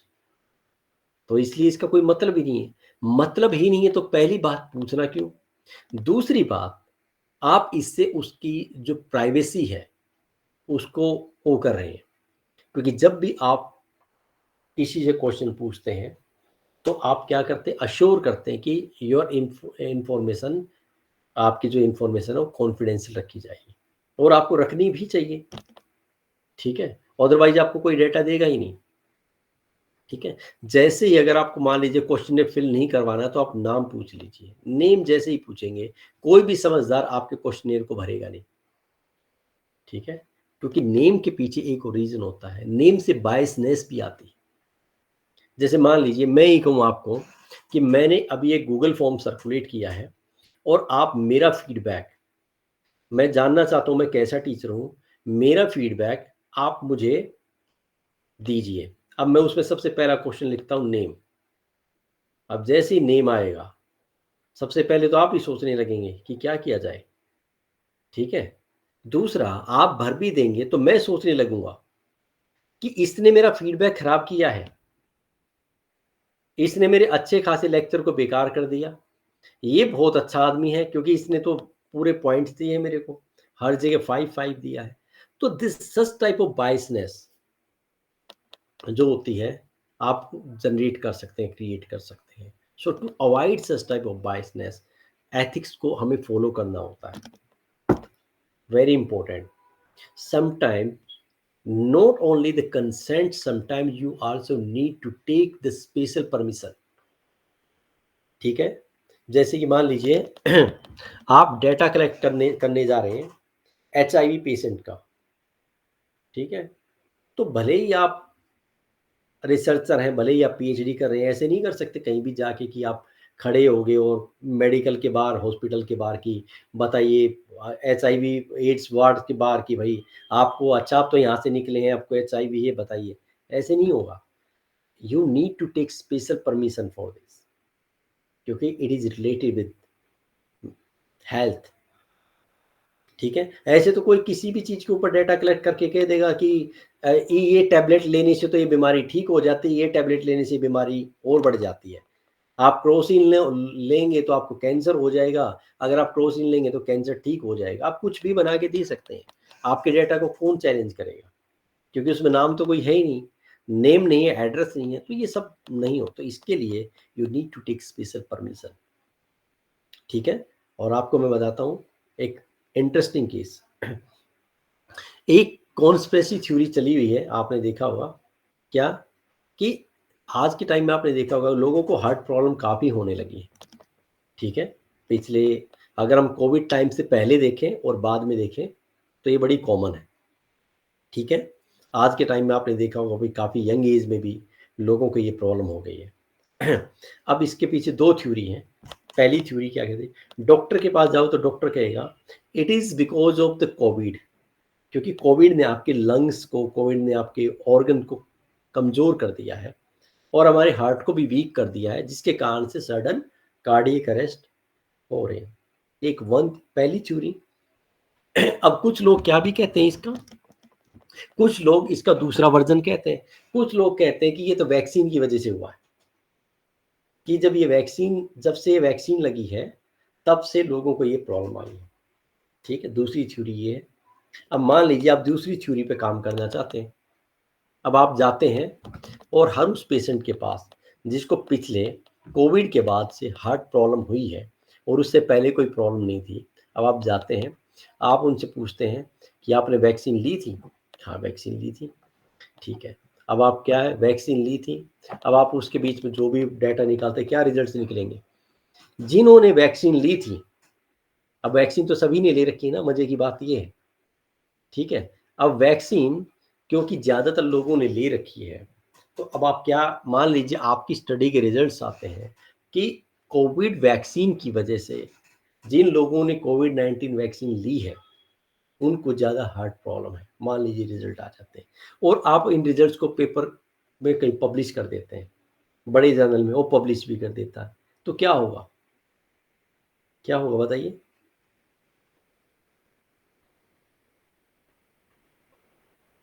सोच के देखिए क्या होगा अगर ऐसे रिजल्ट पब्लिश हो जाते हैं, तो क्या होगा?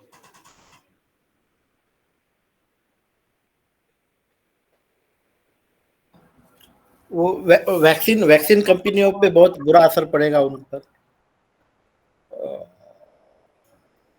नहीं सर, जितने लोगों को हार्ट अटैक नहीं आया, जिन्होंने वैक्सीन लगाई है उनको भी आ जाएगा। एक पैनिक हो जाएगा दुनिया में कि अरे हमें तो, औरों को तो आ चुका, हमें आने वाला होगा।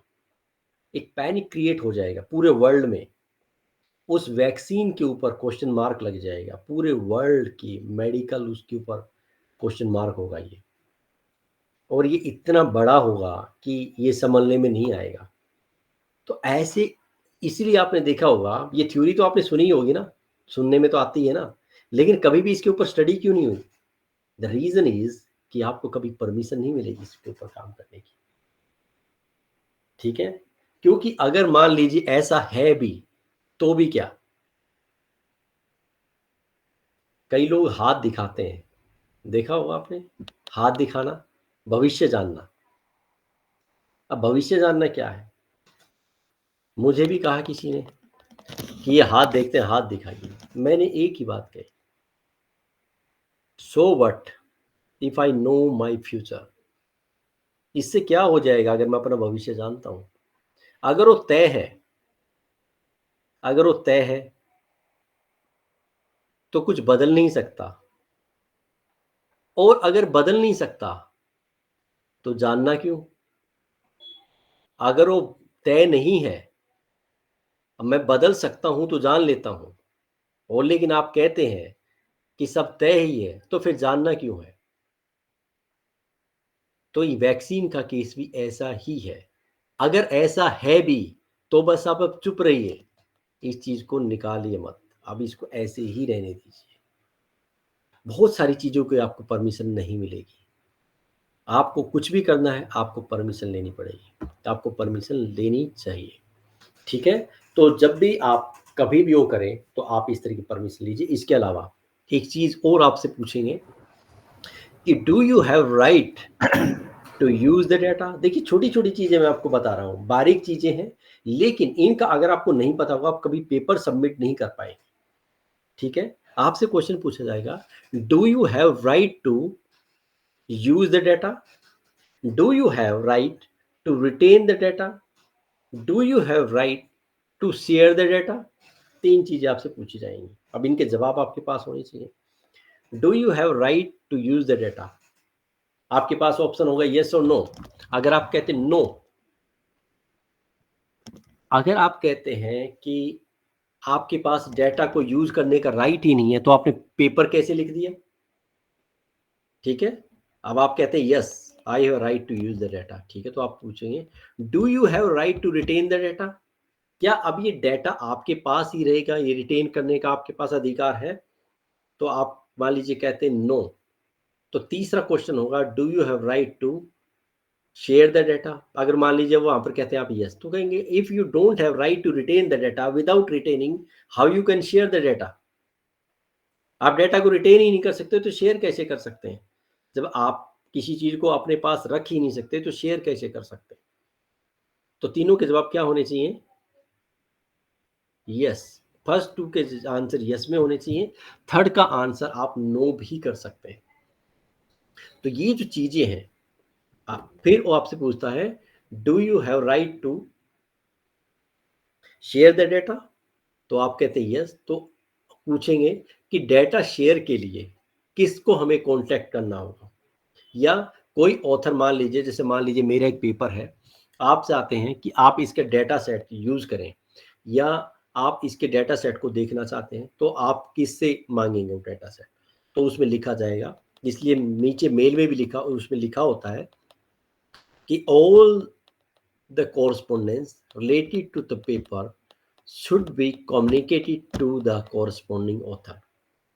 ठीक है, कि अगर आपको कोई भी कॉरस्पॉन्डेंस करना, कुछ भी पेपर के बारे में जानना, कुछ डेटा लेना, कुछ भी करना, तो किससे कांटेक्ट कीजिए? कॉरस्पॉन्डिंग ऑथर से। ठीक है, एक चीज और बड़ी इंपॉर्टेंट है जो आपको जाननी चाहिए, आज के टाइम में एक स्टेटमेंट देनी होती है आपको, एक स्टेटमेंट मैंडेटरी स्टेटमेंट है according to the guidelines of Scopus. अगर किसी जर्नल को स्कोपस में रहना, तो conflict of interest, conflict of interest पूछते हैं कि is there any conflict of interest, तो आपको जवाब देना होता है नो। अगर आप कहते हैं यस, तो आपका पेपर वहीं पर रुक जाएगा, क्योंकि कॉन्फ्लिक्ट ऑफ इंटरेस्ट का मतलब क्या होता है, समझ के देखिए कि कॉन्फ्लिक्ट ऑफ इंटरेस्ट क्या होता है। क्या मुझे कोई बताएगा?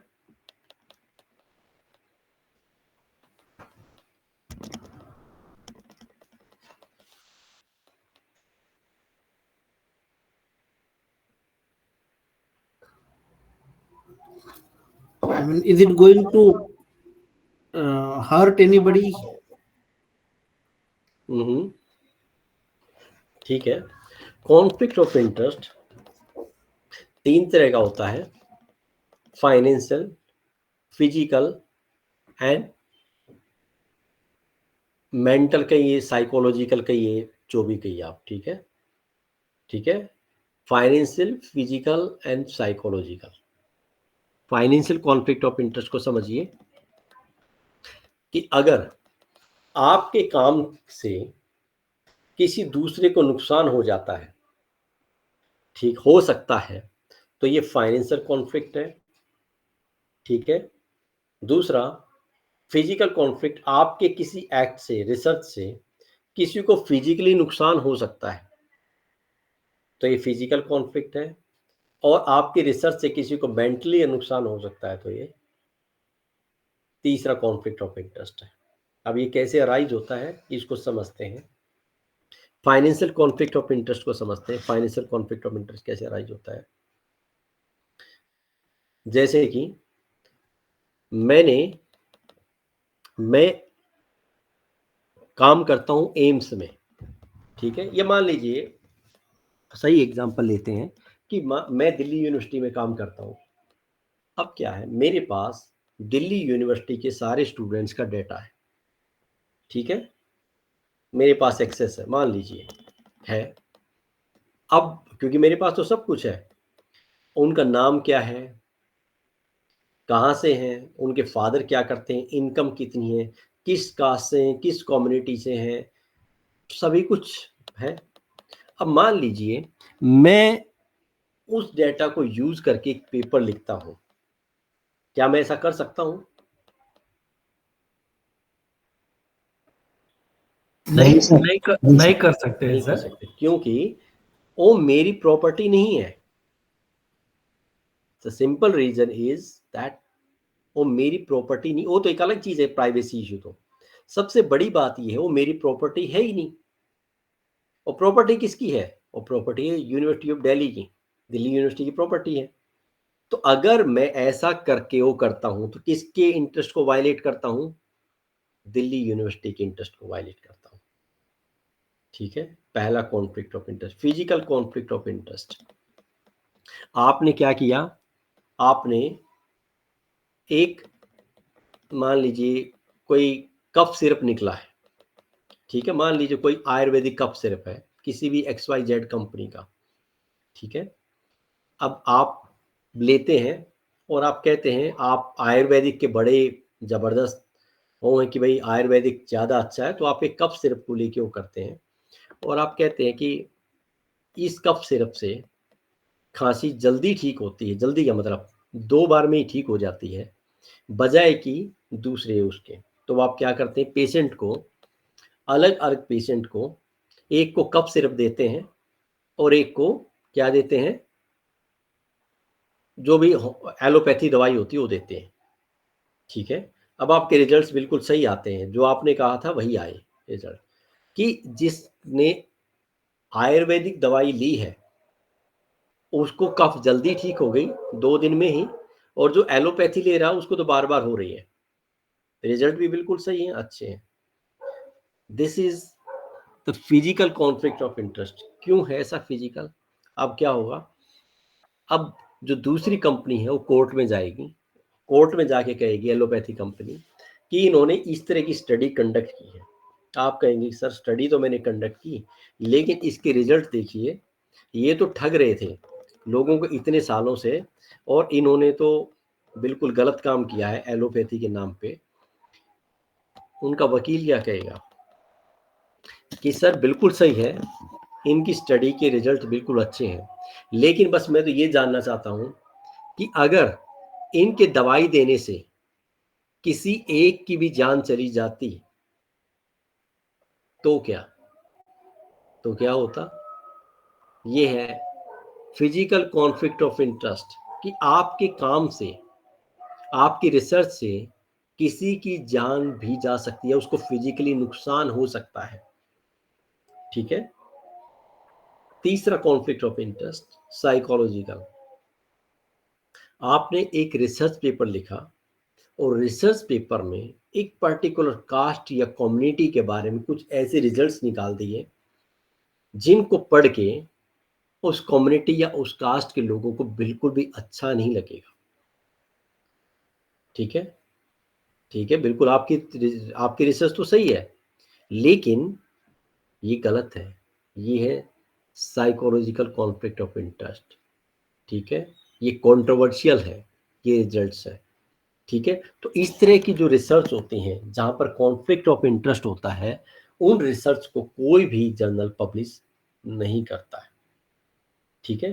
तो एक स्टेटमेंट आपसे ली जाती है कि is there any conflict of interest, and the answer should be no, कि there is no conflict of interest, ठीक है। ओके, तो चलिए ये सब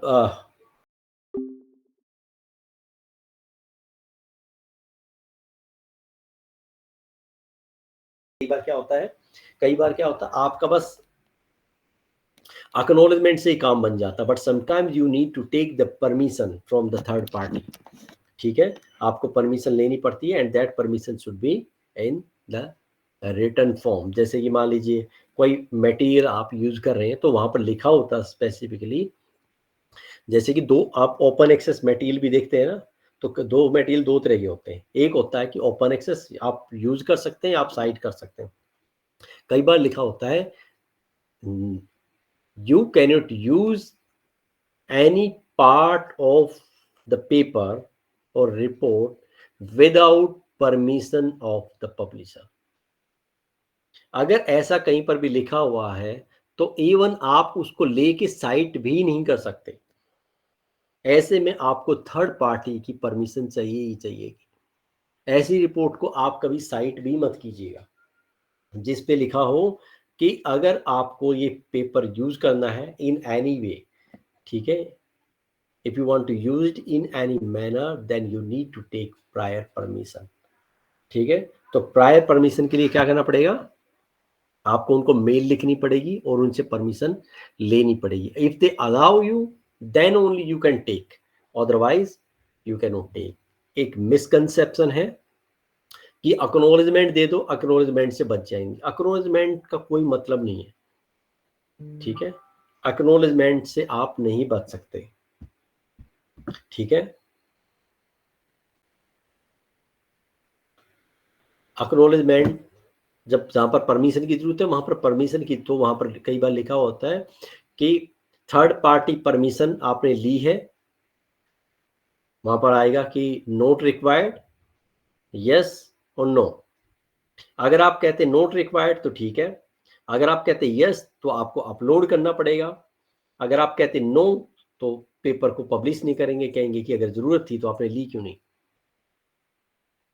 तो ये समझने की चीजें, छोटी छोटी जो चीजें मैं आपको बता रहा हूं। Okay, open access submission, if you are submitting your paper in open access journal, then it is implied that you are ready to pay a specific amount, right? जैसे कि बहुत सारी जर्नल होते हैं ओपन एक्सेस में जो आपसे $500, $1000, $2000, $5000 जो भी लेते हैं वो लेते हैं, और अगर आप पेपर सबमिट करके कहते हैं कि और एक्सेप्ट कर लेते हो, कहते हैं no I can not pay this fee, it is very high, आप वो कर दीजिए, now I don't want to publish my paper, तो ये गलत है, क्योंकि ओपन एक्सेस का मतलब ही है कि वो आपसे कुछ लेंगे, और अगर आप ऐसा पेपर सबमिट करते हैं तो इट इज इम्प्लाइड कि यू आर एग्रीड टू पे दैट पर्टिकुलर अमाउंट, ठीक है। तो ओपन एक्सेस पॉलिसी भी आपको देखनी चाहिए।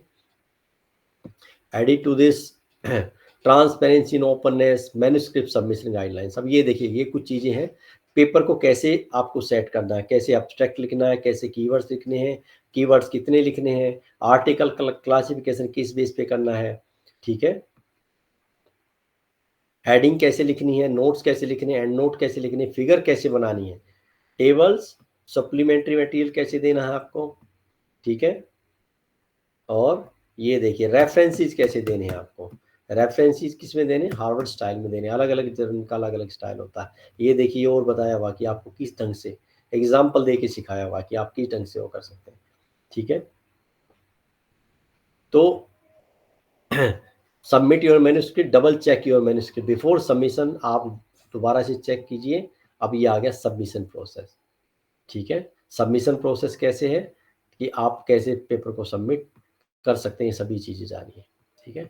तो देखिए, और फ्रिक्वेंटली आस्क्ड क्वेश्चन भी दिए हुए हैं, ठीक है। तो अगर आप इस पर्टिकुलर पार्ट को पढ़ लेते हैं, ठीक है, तो आपको बहुत कुछ पता लग जाएगा कि पेपर कैसे सबमिट किए जाने चाहिए, किन किन चीज, किस लाइट में इनको तैयार करना चाहिए, क्या क्या इश्यूज होते हैं, क्या क्या चीजें जो आपको ध्यान में रखनी चाहिए पेपर प्रिपरेशन से रिलेटेड, ठीक है। सर कोई मेरा क्वेश्चन? जी हाँ, कुछ बोल सकते हैं सर? जी जी, प्लीज प्लीज। सर जैसे मेरा एक सोचना है सर, पता नहीं ये कितना संभव है, कि जनरली हर एक आर्टिकल जो है अपना एक अलग साइटेशन स्टाइल एडॉप्ट करते हैं, चाहे वो, तो हमारा ऐसा सोचना है कि अगर जितने भी साइंस कम्युनिटी के लोग हैं या फिर सोशल साइंस कम्युनिटी के लोग हैं या कॉमर्स कम्युनिटी के लोग हैं या पार्टिकुलर और किसी कम्युनिटी एक के स्पेसिफिक डिसिप्लिन के हम कह सकते हैं, आर्ट साइंस जी कॉमर्स। जी जी, तो एक क्या है कि उससे क्या है कि ओवरऑल ऑल ओवर इंडिया में, चाहे महाराष्ट्र में कोई पढ़ रहा है या कोई बिहार में पढ़ रहा है या कोई उड़ीसा में पढ़ रहा है, बट डिसिप्लिन वाइज अगर ये साइटेशन का एक ही फॉर्मेट अडॉप्ट कर लिया जाए, ताकि मतलब वो एक पेपर लिखने में मतलब सबको एक आइडिया रहेगा कि भाई इस साइटेशन को देखना है और अपने बिल्कुल फील्ड में। ठीक है, आपका क्वेश्चन, आपका सुझाव बहुत ही अच्छा है, ठीक है, बहुत कमाल का सुझाव है। दुनिया में बहुत सारी चीजें ऐसी हैं, अगर वो हो जाए तो बहुत अच्छी हैं। इस पूरी दुनिया की एक ही करेंसी हो जाए, ये पूरी दुनिया एक ही हो जाए, ठीक है, ये पूरी दुनिया, ये देश खत्म हो के, सारी सीमाएं खत्म हो के हम सब एक हो जाएं, हम सब के जात धर्म खत्म हो के हम सब एक हो जाएं, सब कुछ आसान है। प्रॉब्लम ये है कि इसको सबसे पहले छोड़ने के लिए कौन तैयार है? क्या अमेरिका बांग्लादेश में मिलना चाहेगा? बांग्लादेश हो सकता है अमेरिका में मिलना चाहे, अमेरिका तो नहीं चाहेगा। प्रैक्टिकल प्रॉब्लम है ये। हार्वर्ड कहता है, हार्वर्ड स्टाइल कि हमारा स्टाइल है, आपको करना है आप हमारा फॉलो कीजिए। एमएलए कहता है कि आप हमारा कीजिए, शिकागो कहता है कि आप हमारा कीजिए। पहली चीज फिजिबिलिटी, ठीक है, कि प्रॉब्लम ऐसा करना। दूसरी बात, रेफरेंसेस जो लिखे जाते हैं अलग अलग स्टाइल में जो लिखे जाते हैं, ये एक खास उद्देश्य से लिखे जाते हैं, याद रखिए, ठीक है। रेफरेंस कभी भी बिना ऑब्जेक्टिव के साथ नहीं लिखे जाते। रेफरेंस का मतलब ये नहीं है कि just to provide the information about the paper from which you have cited something. इसके बहुत सारे पर्पज होते हैं, जैसे कि nowadays DOI is also given. DOI दिया जाता है, क्यों दिया जाता है? क्या मुझे आप में से कोई बता सकता है साइटेशन के अलावा, एक्नॉलेजमेंट के अलावा, what is the another important objective of referencing? Reference क्यों लिखे जाते हैं? रेफरेंस इसलिए भी लिखे जाते हैं so that the future researcher can use it. जो इसको यूज करना चाहे वो उसको यूज कर ले। इसलिए आजकल DOI भी दिया जाता है कि जैसे कि पहले तो हम क्या करते थे, ऑथर का नाम, उसका पेपर टाइप करते थे और गूगल में डालते थे। अब क्या करते हैं, क्लिक ऑन DOI, अब डायरेक्टली वहां चले जाएंगे। आसान बना दिया। तो हर कोई जो पब्लिशर, हर कोई जो जिन्होंने स्टाइल दिए हैं, ये अलग ढंग से दिए हैं। अलग, जैसे कई वॉल्यूम को अलग लिखवाते हैं, उसको अलग लिखवाते हैं। किसी का ईयर लिखने का तरीका, कोई ईयर को एंड में लिखवाता है, कोई स्टार्टिंग में लिखवाता है, कोई ऑथर को एटल कराता है, कोई सभी को लिखता है। अब एक जर्नल ऐसा भी है, मैं आपको बताता हूँ वो क्या करता है। जैसे वो साइटेशन नहीं करता, जैसे कि आपको साइटेशन करनी है, ठीक है, वो जहां पर आपको साइटेशन करनी है वो पूरा रेफरेंस कहेगा यहीं डाल दो, पूरा रेफरेंस वहीं डाल दो, ठीक है। जहां जहां आपको साइटेशन करनी है, कोई साइटेशन नहीं करनी। साइटेशन की जगह पे कंप्लीट रेफरेंस डाल दो जो आप साइट करना चाहते हैं। अलग अलग तरीके हैं, ठीक है। तो अलग अलग तरीके हैं, तो हमें सीख भी मिलती है। दूसरी बात यह है कि आपको एक बात बताता हूँ रेफरेंसिंग की। बेसिकली आपका क्वेश्चन इसलिए है कि हमें अलग अलग लिखने ही क्यों पड़े, ठीक है। क्यों ना हम एक ही लिखें, तो ठीक है, मत लिखिए।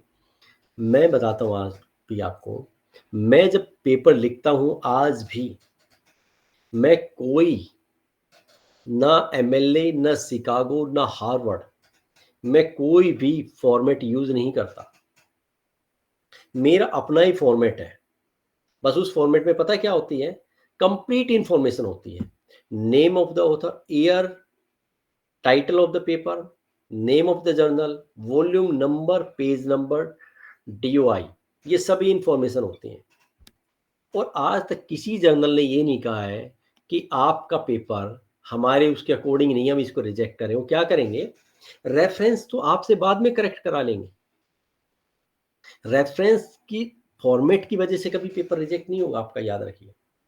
ये तो बाद की चीज है। जब आपका पेपर एक्सेप्ट हो जाएगा तो वो आपको कहेंगे कि इसको हमारे उसमें तैयार कीजिए, आप कर देंगे। कितना टाइम लगेगा?